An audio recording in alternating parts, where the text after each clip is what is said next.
안녕하세요. 네, 멘토 특강 희망드림의 김용욱입니다. 김동환 목사입니다. 상큼발랄 MC 김혜령입니다. 네, 반갑습니다. 네. 현영 씨 벌써 새해가 됐어요. 그러게요. 믿기지가 않아요. 네. 사실 새해라 마음이 설레긴 하지만 하나님과의 그 관계를 생각해 보면 그만큼 정신없이 사느라 하나님과의 친밀함이 좀 떨어지지 않았나라고 네. 생각을 하니까 새해 맞기가 참 부끄러워요. 네, 현영 씨 괜찮습니다. 새해부터는 뭐든지 또 다시 시작할 수 있는 시간이니까요. 올해부터 다시 시작하시면 되시죠. 정말 그렇게 생각하셔요? 네. 와, 목사님께서 이렇게 네. 얘기를 해주시니까 네. 갑자기 희망이 불끈 생기면서요. 네. 지금부터 열심히 한번 시작해 봐야겠다라는 네. 생각이 드네요. 네. 원장님께서는 네. 새해를 맞이해서 이것만큼은 꼭 해야겠다라고 생각하시는 게 있으신가요? 저도 소망을 갖고 희망을 가지면서 네. 저는 그 병원에서 환자들한테 더 많이 예수님을 이렇게 소개하고 전도하고 싶은 그 열망이 있는데 정말 어떻게 하면 좀 더 예수님의 심장을 가지고 그 영혼들을 전달하고 다가설까? 어떻게 하면 더 잘 배워서 더 잘할까? 이런 그 열망이 있습니다. 네. 그러시군요. 원장님께서 그 병원에서 보통 1년에 100명 정도를 네. 전도를 하신대요. 저는 그 얘기를 듣고 너무 도전을 많이 받아서요. 네. 저는 300명 목표로 정말요? 열심히 하겠습니다. 와, 100명, 300명, 네. 올해 400명이 하나님 앞에 네. 또 함께 할 것 같습니다. 네. 아무래도 하나님께서 제일 기뻐하실 일이 아닐까라고 생각을 해보네요. 네. 그런데 사실은 오늘 저희 그 전도에서 정말 전도의 좀 표현이 이상하지만 선수 중에 선수. 와. 가장 열악한 환경에서 전도하시는 우리 멘토를 오늘 모시게 됐습니다. 우리 가슴 뛰게 할 멘토 이 자리에 모셨습니다. 낙도 오지에서 사역하고 계시는 김영복 목사님 나와주셨습니다. 목사님 반갑습니다. 반갑습니다. 반갑습니다. 목사님 우선 간단히 좀 소개 좀 해주시죠. 저는 22년 동안 낙도오지를 사역하고 있는 목사입니다. 네. 늘 전도만 했죠. 네. 겸손하시네. 이 전도의 선수 중에 선수 우리 목사님 네. 사실 낙도와 오지에서 전도하시는 분들이라고 생각을 하면 네. 저한테는 살짝 선입견이 있었나 봐요. 네. 굉장히 멋쟁이신데요. 그렇죠. 그래요? 네. 그렇죠. 우리 흔히들 낙도에 계시면 이제 환경이 아무래도 열악하니까 네. 햇빛에 그을리고 좀 시골 농부 같은 그런 이미지일 거로 생각했는데 아주 멋있으셔요, 네. 목사님.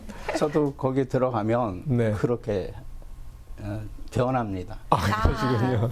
원래 물이 없고 네. 제일 처음에 들어갈 때 물이 없고 전기도 없고 네. 전기 항로선도 없고 그런 아주 척박한 땅이었기 때문에 네. 많이 힘들었는데 지금도 물이 없어요. 그래요. 그럼 가면은 씻지를 못해요. 네. 그래서 그냥 물 화장지로 여기만 이렇게 얼굴만 씻고 그러거든요. 네. 어느 날 예배를 드리러 이렇게 이제 예배를 드리려고 보니까 교회 온 친구들도 물이 없으니까 완전 거지 같아요. 그래서 나도 이렇게 보니까 나도 거지 같아. 네. 그래서 야 이건 아니다. 목사만큼은 좀 멋있게 하고 하자. 그래서 그때부터 머리를 뽑았어요. 예. 왜냐하면은 그냥 물이 없으니까 머리를 못 감으니까 형편없으니까 그래도 이렇게 머리를 다듬어 놓으니까 그냥 대충 이렇게 해도 괜찮잖아요. 네. 멋있으십니다. 네. 그랬더니 목사를 안 보고 예술가로 보더라고. 이게 목사가 목사같이 보여야 되는데. 하나님께서 다 채워주시고 또 이렇게 풍성하게 멋지게 네. 목사님 만들어주신 것 같으네. 네. 그럼 목사님 오늘 먼저 강의부터 부탁드리고 저희가 말씀을 들으면 좋겠습니다. 예, 목사님 강의 좀 알겠습니다. 부탁드리겠습니다.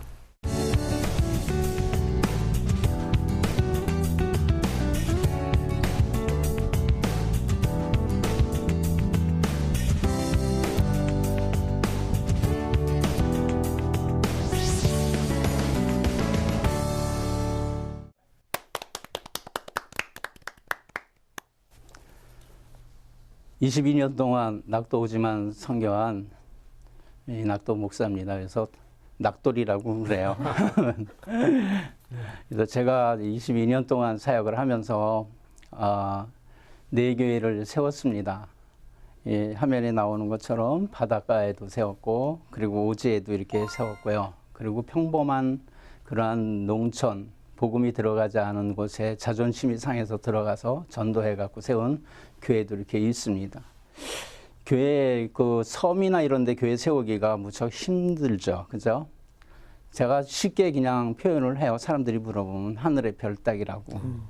우상이 아주 난무하는 그곳에서 교회 세우기가 힘든데 다 이 교회를 세우기까지는 수년 동안 그 속에 들어가서 그분들한테 이제 신뢰를 얻는 그러한 삶을 살면서 이제 전도를 하고 그래서 세운 교회입니다. 이 교회를 세울 때 우리 예수 믿는 사람들 그리고 주의 종들이 꼭 필요한 그런 원동력이 되는 에너지가 있습니다. 그 에너지가 항상 제 몸에 흐르고 있어요. 그래서 오늘 그걸 좀 소개하려고 합니다. 항상 저는 살면서 사역을 하면서 어렵고 힘들고 즐겁고 그럴 때마다 항상 시간이 나면 물어봐요. 자신에게 십자가의 길을 가는 사람 너는 누구냐? 당신은 누구입니까? 하고 물어봐요. 이 복음을 전하는 사람은 색깔이 분명해야 돼요. 그래서 정체성을 갖다가 늘 확인해 보는 그러한 시간을 가져요. 그래서 많은 그 정체성을 가질 때 도움을 주신 분이 있어요. 누구냐면 바울 사도입니다. 바울 사도는 어렵고 힘들고 정말로 이단의 유혹에 넘어가고 그리고 외식적인 그러한 신앙인들한테 어려움을 당하고 있는 이 사람들을 보면서 특별히 갈라디아에 있는 교인들이 그런 상태에 있을 때 그걸 보면서 그 영혼들을 보면서 마음을 아파했어요. 그래서 나를 괴롭게 하지 말라는 것은 사역할 때 힘든 것보다도 그 영혼들이 넘어지는 모습을 보면서 너무 괴로웠던 거죠. 그러면서 나를 봐라. 나는 예수의 흔적이 있다. 그래서 영혼을 바라보는 그러한 마음을 우리 바울 사도께서 이제 가르쳐 주셔서 그분이 가르쳐 준 것 조금 같이 은혜를 나누려고 합니다. 여기서 흔적이라는 것은 뭐 쉽게 얘기하면 여러분들이 잘 알고 있는 것, 브랜드라고 그러죠. 그래서 오늘 이 말씀은 그냥 그 갈라디아에 있는 그 성도들에게만 하는 말씀이 아니라 지금 우리에게도 물어보고 있는 말씀이죠. 당신의 브랜드는 무엇입니까? 당신은 보혈의 피로 흔적이 있는 예수의 흔적이 있는 메드 인 지저스입니까? 아니면 아직도 제 속에서 허덕이고 있는 그러한 하와의 흔적을 갖고 있습니까? 아직도 세상에서 제 속에서 허덕이고 있는 그러한 흔적을 갖고 있습니까? 하고 물어보는 거죠. 그래서 예수의 흔적, 보혈의 피의 흔적이 있는 사람은 삶의 내용이 틀려요. 그래서 그 삶의 내용을 갖다가 한번 살펴보려고 해요. 제가 낙도오지 사역할 때 이 예수의 흔적이 사라지면 매우 힘들었고요. 예수의 흔적이 그냥 저한테서 이렇게 딱 보여질 때는 사역하는데 막 힘이 났어요. 그래서 예수의 흔적으로 살아가는 삶이 뭐냐? 아주 쉬워요. 기쁘게 살자, 새롭게 살자, 뜨겁게 살자. 그래서 이 바울은 그렇게 사는 것 같아요. 보니까요. 항상 기뻤어요. 그리고 항상 새로웠어요. 그리고 항상 뜨겁게 살았어요. 그래서 예수의 흔적에 대해서 이제 첫 번째, 기쁨의 삶은 기쁘게 살자. 기쁘게 사는 게 무엇인가? 사역을 하면서 무척 힘들죠. 어렵고요. 그리고 우리 신앙생활할 때 고난과 역경이 없는 사람이 없잖아요. 그런데 항상 기뻐하래요. 이거. 어떤 때 보면 말이 안 되는 것 같아. 정말로 그냥 생명좀 몸부림을 치고 있는데 기쁘게 살려니 이게 말이 됩니까? 우리 구자도 명달리에는 아픈 사람들이 많아요. 예배 드릴 때 이렇게 예배 드리는 성도들이 보면은 말기암 환자들이 95% 이상 돼요. 그분들이 몸부림치는 걸 저는 많이 보고 있거든요. 그분들한테 항상 기쁘게 사세요. 이렇게 말하기가 두려워요. 그런데 성경은 기쁘게 살라고 말했어요. 예수 그리스도 안에서 그렇게 살아가는 것이 하나님의 뜻이래요. 하나님의 뜻이니까 무조건 항상이라는 것은 뭐 환경에 좌우되지 않고 뭐 여러 가지 조건에 좌우되지 않는, 그리고 우리 일평생 동안 항상 기뻐하라는 것이죠. 이 항상이라는 단어는 그런 단어거든요. 그럼 왜 기뻐? 어떻게 기뻐하면 살아갈 수 있을까? 제가 그 비밀을 오늘 여러분들에게 가르쳐 드리겠습니다. 과일 가게에 가면은 과일이 많잖아요. 그럼 덤으로 주면은 기분이 좋아요, 나빠요? 좋죠. 좋죠. 무조건 좋아요. 뭐 좀 찌그러졌든가, 뭐 기스가 있다든가, 뭐 그냥 쫙든가, 뭐 그래도 덤으로 주면 그냥 기분이 좋은 거예요. 이 덤은 참 즐거운 거예요. 너무너무 기쁜 거예요. 근데 우리 인생도 덤으로 살 때 우리는 기쁜 거예요. 왜 나그네 같고 솜넓이 같고 그림자 같고 이렇게 짧을까? 인생이 배틀의 북처럼. 배틀의 북이 뭔지 알죠? 옷감 짤 때 척척 이 정도로 짧대요. 근데 인생을 60평생 넘어가서 살면은 진짜 짧구나. 이걸 가서 알 수가 있어요. 이 땅에서 덤으로 살아가는 삶은 조금이에요.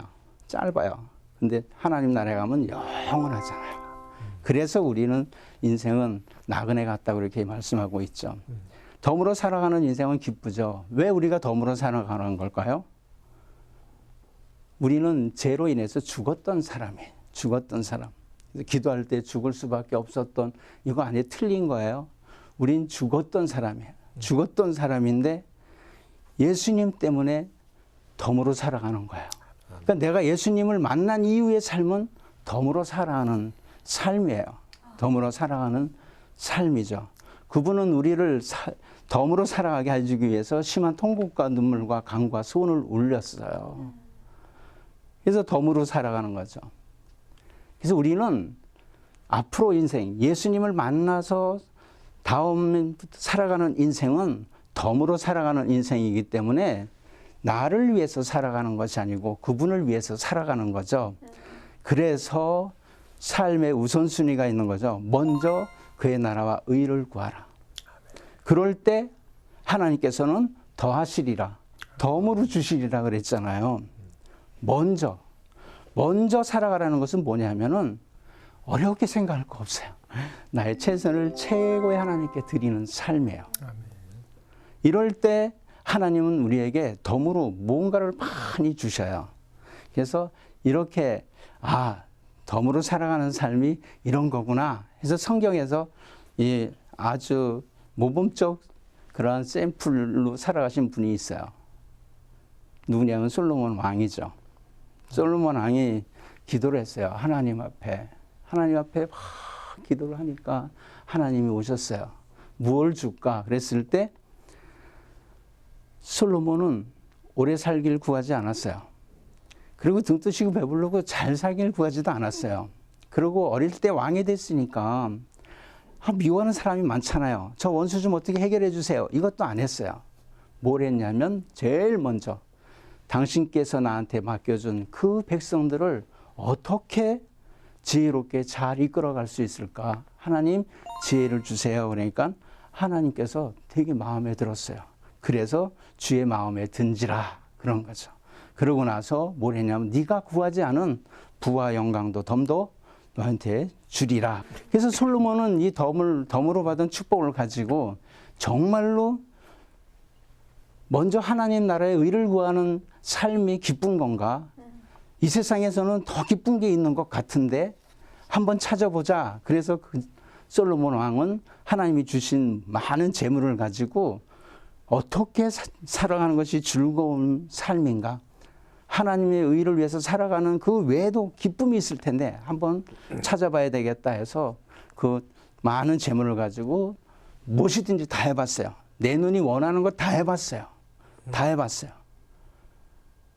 어느 정도로 다 해봤냐면 요즘 사람들이 좋아하는 거 다 해봤어요. 사업도 확장해봤고요. 공원도 만들어봤고요. 그리고 산업도 키워봤고요. 재산도 축적해봤고요. 그리고 쾌락도 누려봤어요.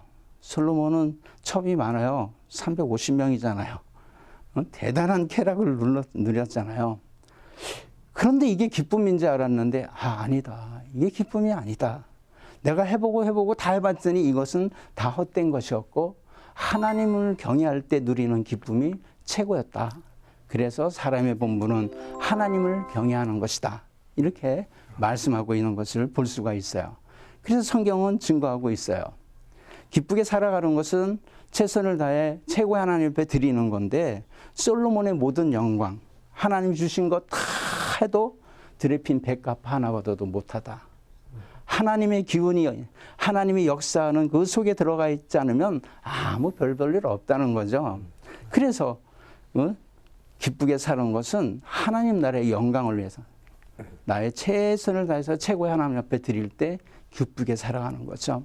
낙도오지 사역은 너무 힘들어요. 정말로 처절한 생명적 몸부림을 쳐야 돼요.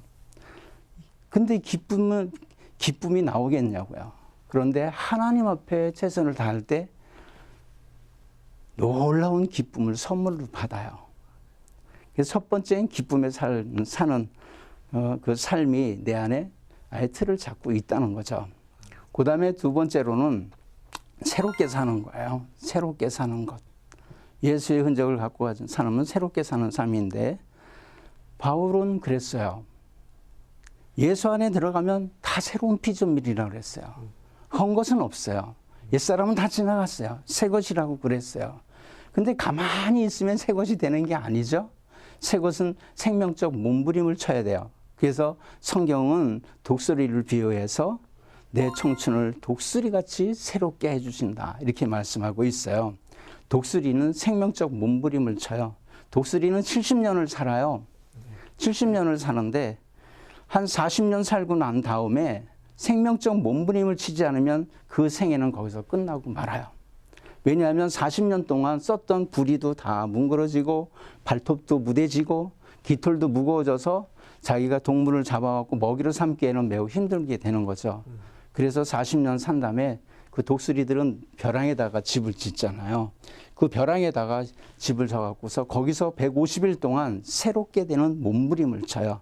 제일 먼저 어떻게 몸부림을 치냐면은 이 부리를 날카로운 부리를 만들기 위해서 옛 부리, 옛사람 갖고 있는 그 흔적을 지워버리기 위해서 바위에다 대고 부리를 팍 내리쳐요. 그럼 그게 빠져요. 그러면 새로운 부리가 탁 나와요. 그럼 그 날카로운 부리를 갖고 발톱, 무뎌진 발톱 10개를 다 뽑아요. 자기가 진 이겨서. 얼마나 아프겠어요? 이건 몸부림이죠. 다 해서 뽑아요. 그래서 옛 것은 다 뽑아서 버려버려요. 그리고서 새 것으로 딱 만들어 갖고 그런 다음에 이제 그 발톱으로 이 깃털을 다 뽑아요. 그래서 새 깃털이 딱 나오죠. 그렇게 됐을 때 나머지 30년을 살 수가 있다는 거예요. 이런 몸부림 없이는 새롭게 되는 역사가 일어나지 않아요. 말로만 되지 않아요. 형식적으로는 안 돼요. 그 주님의 삶에 동참하면서 옛사람의 흔적을 뽑아 버려야 돼요. 그래야 새롭게 되는 거죠. 이렇게 새롭게 되는 독수리처럼 새롭게 된다고 이렇게 말하고 있어요. 우리 가족은 정말로 생명적 몸부림을 쳤어요. 1995년 이 두메산골 오지를 개척하기 시작했어요. 우리 아이들이 조그말 때요. 상상을 초월하는 고통을 많이 경험했죠. 우리 사모님도 우리 집이 화장실 없이 2년 반을 살았어요. 가능한가요? 남자는 삽 들고 가서 밭에서 뚝뚝 하면 되는데 여자는 아니잖아요. 그리고 10여 년 동안 양평은 추우면 이 소주가 얼어요. 이렇게 추운데 난방시설 없이 10년을 살았어요. 전기장판 하나 가지고요. 근데 집이 벽이 이렇게 흔들리는 옛날에 수수깡 벽집이었어요. 그런 곳에서 이제 생활을 하게 되고 아이들도 학원 뭐 이런 데 한 번도 못 가보고 창고에서도 못 사보고 이런 생명적 몸부림을 갖다가 쳐야 되는 거죠. 세 번째 삶을 보면은요. 예수의 그 흔적의 삶, 세 번째는 뜨겁게 살자죠. 우리 크리스찬들이 뜨겁게 살 수 있는 것은 예수 그리스도의 심장을 갖고 있어야 뜨겁게 살아요. 이 심장이 없이는 뜨겁게 살 수가 없지요. 그래서 하나님은 우리의 중심을 보신다고 그러잖아요. 하나님은 외적인 모습을 보길 원하지 않으세요. 정말로 그 속에 뜨거움이 있느냐를 갖다가 확인하기 위해서 심장을 감찰한다고 그러잖아요. 감찰하는 것은 우리 속에 감춰놓은 것까지도 다 생각까지도 볼 수 있다는 거예요. 근데 심장을 봐요. 그래서 하나님이 딱 보면서 당신이 좋아하는 심장이 있어요. 그 심장이 있나 없나 확인을 해봐요. 그 심장은 어떤 심장이냐면 바로 그리스도의 그런 도장, 사랑의 확증이 탁 찍혀 있는 심장이죠. 내가 죄인 되었을 때 나를 위해서 십자가에서 주님 내놓으신 그 하나님의 사랑의 확증의 도장이 탁 찍혀 있어야 되죠. 내가 하나님을 사랑하지 않으면 어떻게 복음을 전합니까? 내가 하나님을 사랑하지 않고서 어떻게 묵은 땅을 기경할 수 있냐고요. 이건 아니죠. 정말로 하나님이 나를 이렇게 정말로 사랑하시는구나라는 것을 갖다가 알고 있을 때 그때 영혼들을 향하여 정말로 하나님의 진리의 말씀이 선포되는 것이잖아요.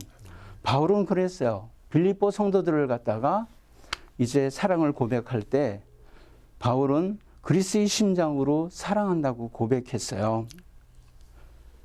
예수 그리스도의 심장으로 너희 무리를 얼마나 사랑하는지 하나님이 증인이래요. 하나님이.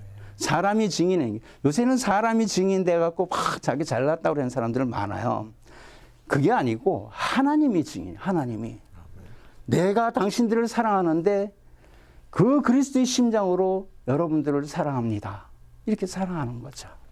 이 심장을 갖고 있어야 우리는 뜨겁게 살 수가 있죠. 근데 이 심장은 그냥 우리 사역하는 데만 필요한 것이 아니라 우리 인생에도 필요해요. 요람에서 죽을 때까지 어떤 심장을 갖고 살아가느냐 매우 중요하죠. 왜요? 이 세상에서는 평탄한 그러한 사람이 없으니까요. 고난과 역경은 누구나 다 있죠. 아마 고난과 역경이 없으면 재미없을 거예요. 날마다 등 뜨시고 배부르면 3일도 못 가서 죽는다고 그럴 거예요. 근데 고난과 역경이 있을 때 하나님이 제일 가깝게 해요. 가까이 다가와요. 이 심장이 얼마나 중요한가 우리 인생에서 모세를 통해서 한번 확인해 보겠습니다. 모세는 120살을 갖다가 살게 되는 거죠. 40년 주기로 심장의 색깔이 틀려요. 첫 번째 40년은 시커먼 심장이었어요. 하나님을 모르는 심장. 이방 사람들, 하나님을 모르는 심장. 거기에 가갖고 40년 동안 교육을 잘 배웠어요. 그래서 성경은 그렇게 말씀하고 있죠. 이방 나라의 말과 행사를 능하더라. 너무나 교육을 잘 받아갖고. 그런데 자기 민족하고 애굽 민족하고 싸움이 일어났어요. 근데 싸움을 말리러 간 사람이 사람을 죽여버려요. 이 세상에 어떤 사람도 하나님이 창조한 사람을 죽일 수가 없어요. 그건 죽이면 안 돼요. 죽일 수 있었던 것은 하나님을 모르는 심장을 갖고 있으니까 그냥 죽여버린 거예요. 그래서 그는 이제 그 시커먼 심장을 갖고 광야로 이제 도망가게 됩니다. 근데 거기서 광야에서 하나님을 만나게 되죠. 떨기나무 아래서 하나님을 만나게 돼요. 그래서 야, 니네 백성이 지금 어렵고 힘드니까 네가 가서 지도자가 돼갖고 그 백성을 내 약속의 땅으로 인도해라 이렇게 보내려고 그랬더니 모세가 못한대요. 못한다고 그렇게 얘기도 합당한 얘기가 될 수도 있어요. 왜요? 이방 나라의 문화만 배웠으니까 하나님을 아는 백성들을 가서 이끌어가려니까 무척 힘들잖아요. 그러니까 두려웠던 거예요. 보낼 만한 자를 보내라고. 그러니까 하나님이 하다가 안 돼갖고서 에이 죽여버릴 거다. 그러겠죠. 그때 모세의 심장은 빨간 것도 아니고 까만 것도 아니고 중간이에요. 중간. 근데 누구 때문에 살아요? 십보라 때문에 살잖아요. 십보라가 뭐라 그랬어요? 하나님 살려주세요. 그러고서 아들을 갖다 할례를 하잖아요. 그래서 이 모세는 피의 남편이라고 그러잖아요. 이거는 할례는 하나님의 약속이었어요. 아브라함한테 적갖고 그러는 그 약속 없는 사람, 네 지도자가 비전이 있겠냐고요. 그냥 가면 죽는 거예요. 그래서 거기서 약속을 바라보게 해서 다시 살아가는 거죠. 이 하나님이 제일 싫어하는 게 있어요. 이런 심장들. 세상 것도 아니고 하나님 것도 아니고 그냥 차지도 않고 뜨겁지도 않은 그 심장. 그 심장을 라우디게아 교회에서 보여주고 있죠. 차지도 않고 뜨지도 않다. 뜨겁지도 않다. 영혼의 병든 모습이에요. 우리가 열심히 하나님을 믿든지 그럼 안 믿든지 그래야 되는데 분명하지 않은, 정체성이 분명하지 않은 그런 심장을 갖고 있었죠. 왜 그러냐면 등 뜨시고 배불러서 그런 거예요. 보면은 그 교회가 등 뜨시고 배불렀어요. 나는 부자라 부유한 것이 없다. 정말로 등 뜨시고 배불렀는데 부족한 것이 없다고 그랬는데 웬걸요. 공고한 것, 가련한 것, 가난한 것, 눈먼 것, 벌거벗은 것 이런 거 영혼이 파괴되어 가고 있는 것을 갖다가 모르고 있었던 것이죠. 그래서 그때의 심장은 허역기리한 그러한 심장이었어요. 마지막 심장은 정말로 하나님의 열정을 갖고 있는 그러한 하나님의 확인의 도장이 찍혀져 있는 그러한 심장이었죠. 그래서 이스라엘 백성들이 이제 그 광야를 지나갈 때 우상을 섬기고 막 그러니까 송아지를 갖다 우상 섬기고 그러니까 하나님이 죽여버린다. 그러니까는 그때 뭐라 그래요? 하나님 생명체에서 날 지우라고. 저 영혼들 살려주고 나를 대신 죽으라고. 이 헌신의 그러한 그 심장은 정말로 사랑의 확증의 도장이 찍혀져 있는 심장이죠. 그래서 우리는 한번 생각해 봐야 돼요. 내 심장은 어떤 심장인가? 정말로 하나님이 사랑하는 심장이니까. 오늘 이 기회예요. 여러분들도 한번 확인을 해 봐야 돼요. 당신의 브랜드, 예수의 흔적으로 살아가는 삶, 최선을 다하고 있는가? 생명적 몸부림을 치고 있는가? 그리고 영혼을 사랑하는 열정을 갖고 있는가? 정말로 그리스도의 심장을 갖고 달려가는 하나님의 사람이 되시길 주님의 이름으로 축원합니다. 아멘.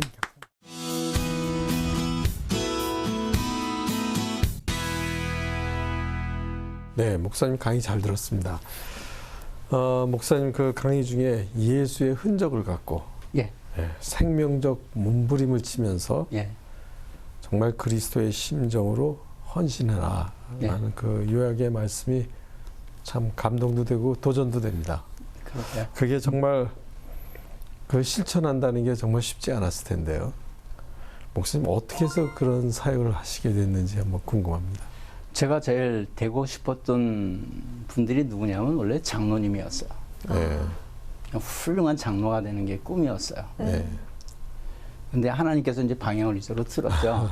네. 근데 신앙생활 하면서 항상 이건 아닌데 그런 거 그게 있었어요. 뭐냐면 우리 사모님은 이 어릴 때부터 그냥 모태신앙이라고 그러죠. 네. 모태신앙이고 저는 그냥 중간에 예수님을 믿은 네. 사람인데 그러니까는 교회 이제 생활하고 그러면은 우리 사모님한테 코칭을 받아야 되잖아요. 네. 모르니까.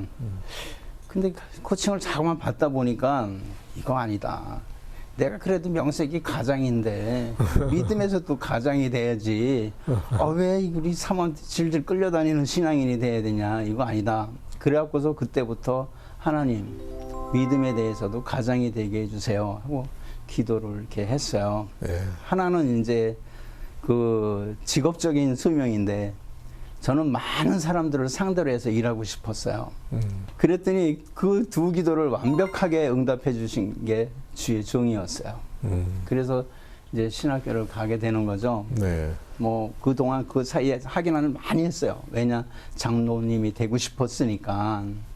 근데 이제 가게 됐죠. 그래서 가는데 가서 보니까 젊은 사람들이 많아요. 근데 나이가 좀 있잖아요. 그래서 부족한 게 너무 많아요. 그리고 저를 뒤돌아보니까 너무나 부족한 게 많고 이제 두려움이 많아요.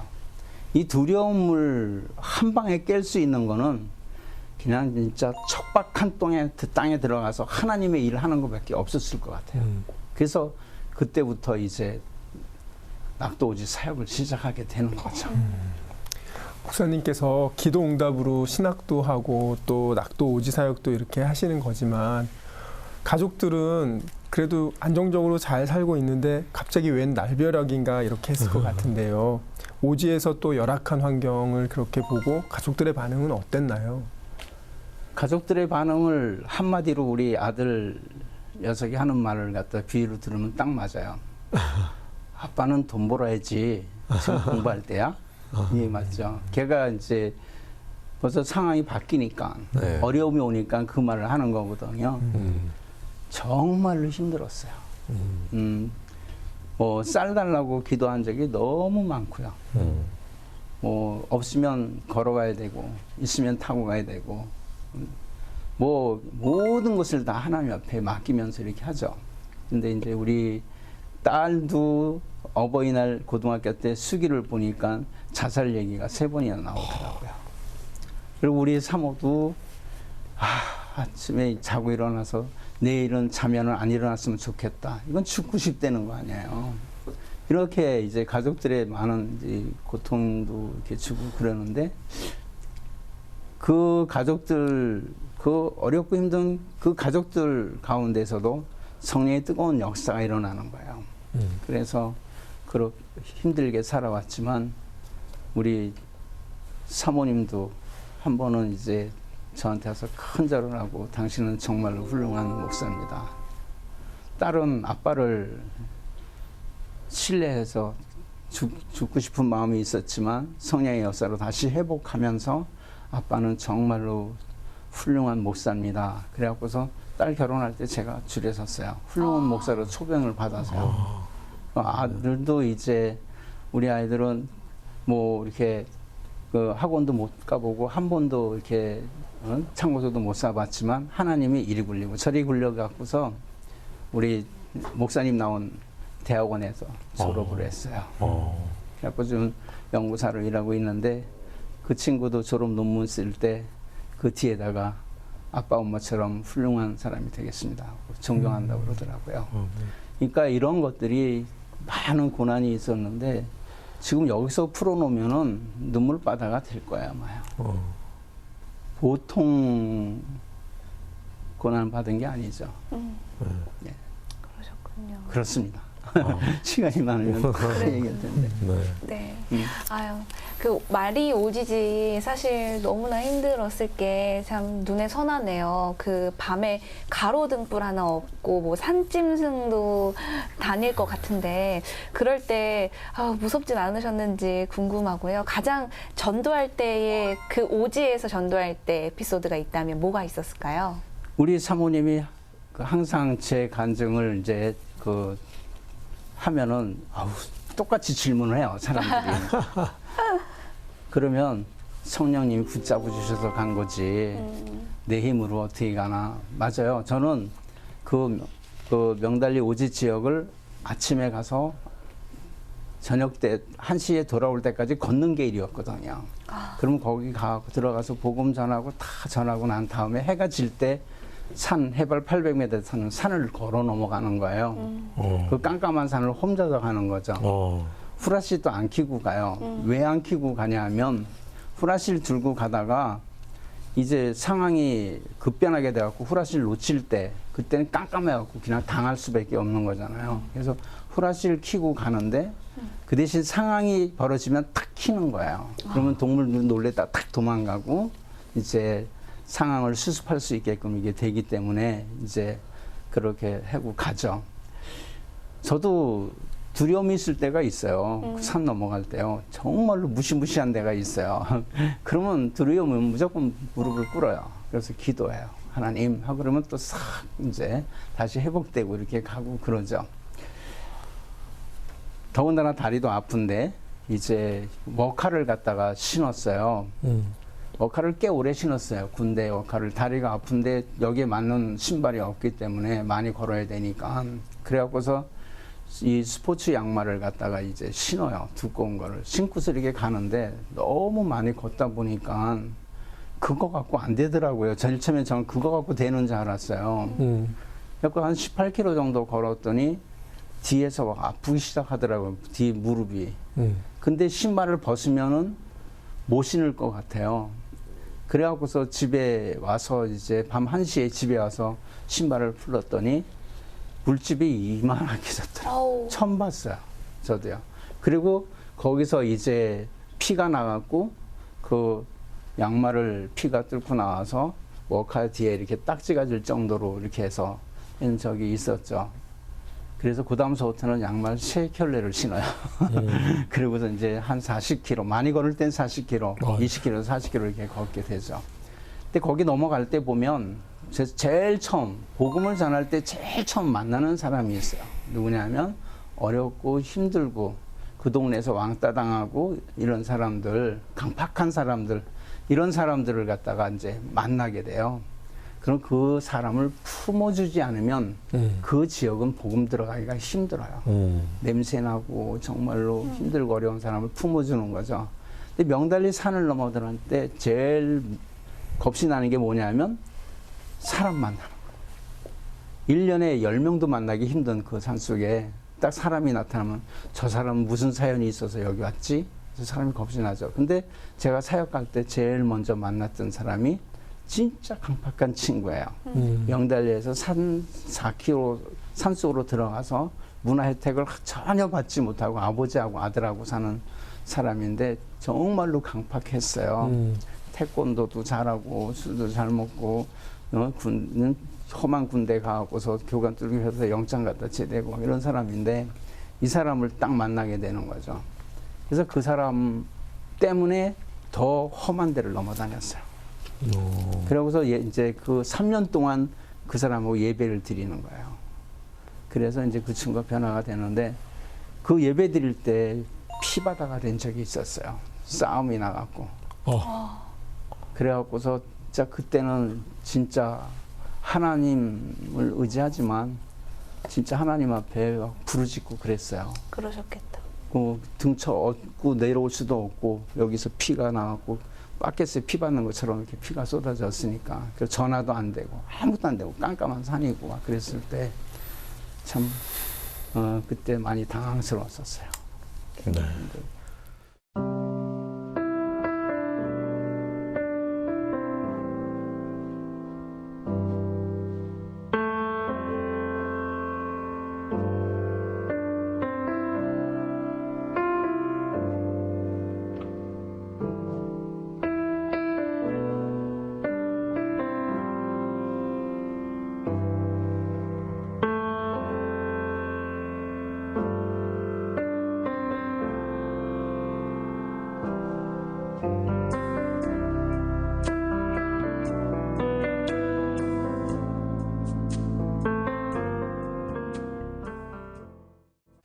목사님 사역이 아마 그 좀 표현하면 어디 극한 상황에서의 사역이었던 것 같이 이렇게 느껴져요.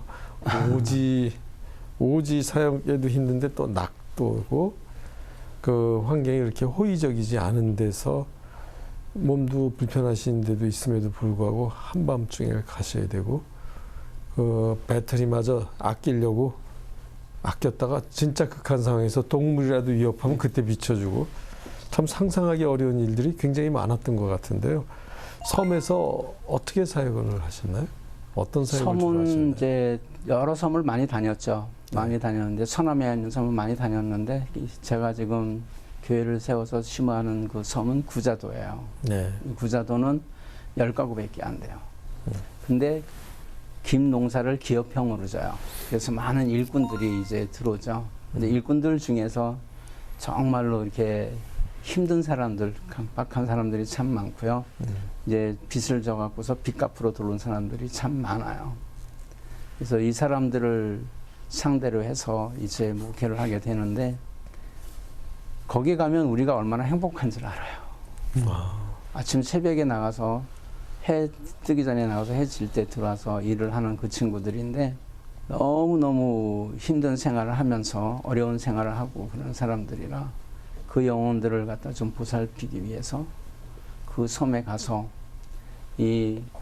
제가 그 사람들이 일하는 그러한 일들을 막 같이 하면서 그러면서 그 동네 분들한테 이제 신뢰를 받아서 바다를 메꿔 갖고 교회를 세운 거예요. 그래서 지금 또 새로 졌지만 제일 처음에 세운 교회는 바다 위에 세운 교회라 창문 열고 낚시해도 돼요. 근데 지난번 무이파 태풍 때 무너졌죠. 그래서 이번에 새로 진 교회죠. 그래서 그곳에 들어오는 사람들을 갖다가 이제 가서 전도하고 이제 하나님 믿겠다 그러면 그때부터 교회 와서 같이 신앙생활 하는데 도움을 주고 또 삶을 회복하는데 도움을 주고 하는 그런 사역을 하고 있습니다.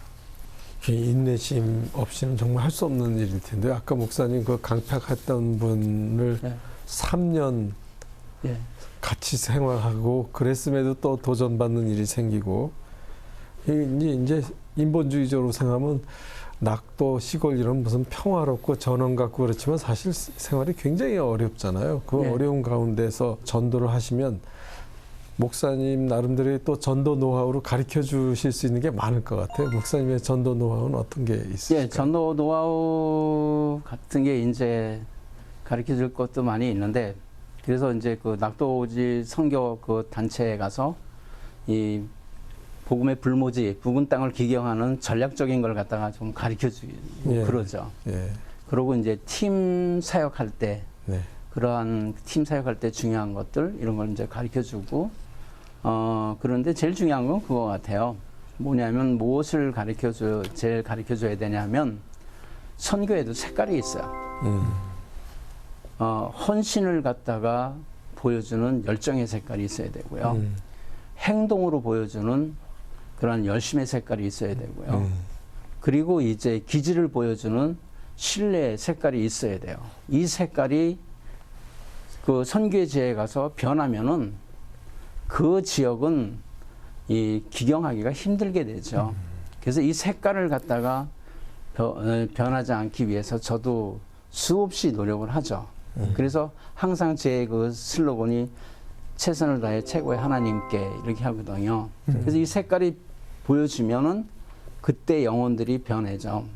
전도는, 선교는, 제일 잘하는 선교는 내 안에 있는 그 감동적인 하나님을 보여주는 거예요.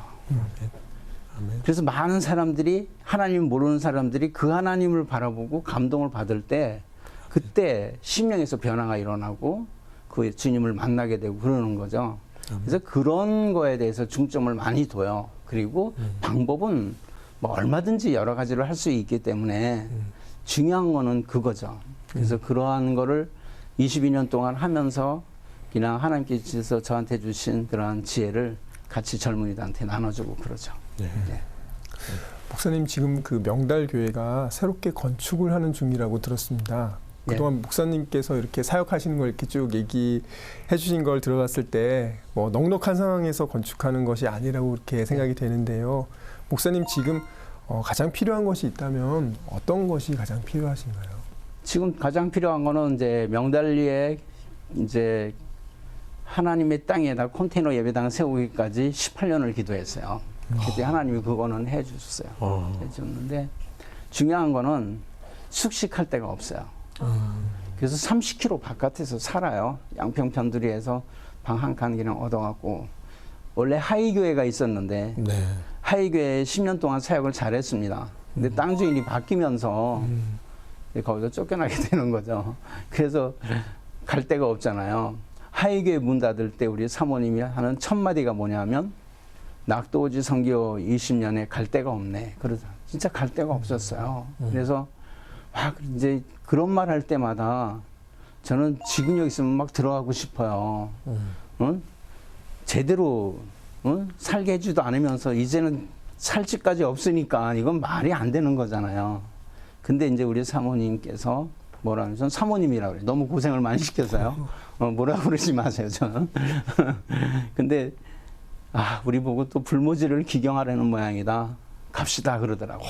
그 바람에 제가 살아났어요. 그래서 교회 가려면 30km를 가야 돼요. 그러면 명달리에 있는 영혼들은 주의 사역자가 거기 있어야 좋은데 그 먼 거리에 있으니까 그것도 불편하고요. 두 번째로는요. 교회 앞에 20억을 들여갖고 진 절이 있어요. 명달리엔 절이 3개나 있어요. 교회는 컨테이너 6.5평인데 대한민국에서 제일 작은데 으리으리한 절이 있다고요. 동네 사람들한테 말이 안 맥혀요, 그럼요.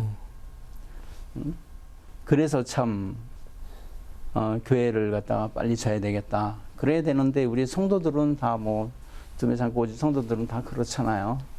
그러니까 누가 져야 되느냐? 대한민국 예수 믿는 사람들이 져야 돼요. 그래서 기도하고 있어요. 그래서 건축 설계 허가는 나왔어요.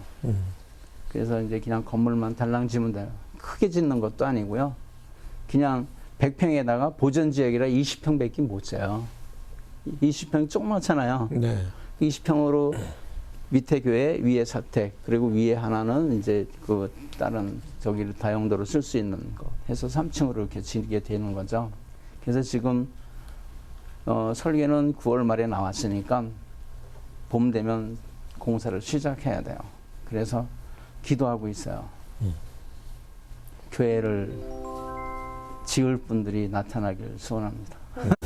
네.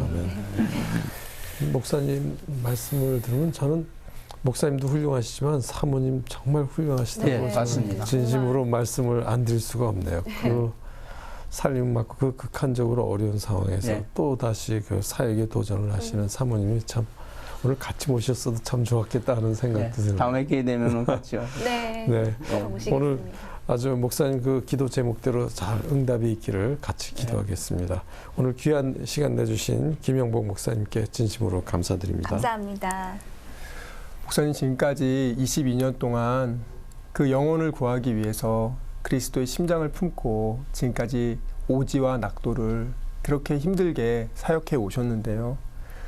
지금 목사님께 정말 꼭 필요한 것이 그 명달 교회에 정말 예배당이 필요한데 개인의 건강도 아니고 평안도 아니고 하나님께 예배드릴 수 있는 공간인 예배당이라고 그렇게 합니다. 네. 이 방송을 보시고 마음의 감동을 받으신 분들께서는 이 교회 건축을 위한 이 마음을 전해주시면 참 좋을 것 같아요. 특히나 정직한 중보기도가 또 바탕이 돼야겠죠. 맞습니다. 네. 우리 늘 그러잖아요. 기도한다 그러면서 물론 기도 중요하지만 물질이 있는 곳에 마음이 있다 그랬는데 정말 네. 목사님 지금 그 사역에 꼭 필요한 그 목사님 그 사역에 이제 최소한의 터잖아요. 20평의 3층 건물이니까 큰 건물도 네. 아니에요. 그죠? 그 명달 교회를 시청자 여러분께서 기억해 주시면 좋겠고요. 저희들은 같은 후원을 바라면서 이 시간 여기서 인사드리겠습니다. 다음 주에 또 색다른 주제를 가지고 여러분들을 찾아뵙도록 하겠습니다. 감사합니다. 감사합니다.